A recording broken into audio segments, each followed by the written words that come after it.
Hi అండి. నేనైతే మీకు ఒక చిన్న కథ చెప్పాలనుకుంటున్నాను. ఆ కథ ఏంటిదంటే, ఒక తల్లికి, ఒక టీచర్‌కి మధ్య జరిగిన సంభాషణ. అది వినంగానే తను ఎవరో మీరు గుర్తిస్తారు అనేసి నేను అనుకుంటున్నాను. ఆ కథ ఏంటంటే, టీచర్ ఉండేసి, మీ అబ్బాయి తెలివితేటలు శూన్యం. తను ఒక పనికిరాని మొద్దు అని ఆ కాగితం మీద రాసి తల్లికి పంపించింది.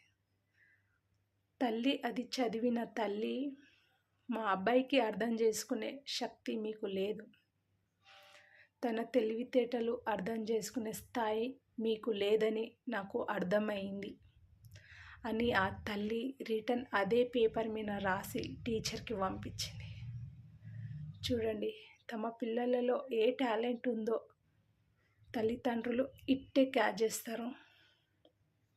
తను ఎవరో కాదండి, విద్యుత్ శక్తితో వెలుగుని వెలిగించి వెలుగు నింపిన శాస్త్రవేత్త. తమ వల్లనే మనమందరం ఇప్పుడు వెలుగులో ఉన్నాం. కొద్దిసేపు వెలుగు లేకుంటే చీకట్లో ఎంతో భయపడతాం. తన వల్లనే మనం ఇప్పుడు వెలుగులో ఉన్నాం. తన పేరు వచ్చేసి థామస్ ఆల్వా ఎడిషన్. ఈ కథ మీకు నచ్చితే లైక్ చేయండి ఫ్రెండ్స్.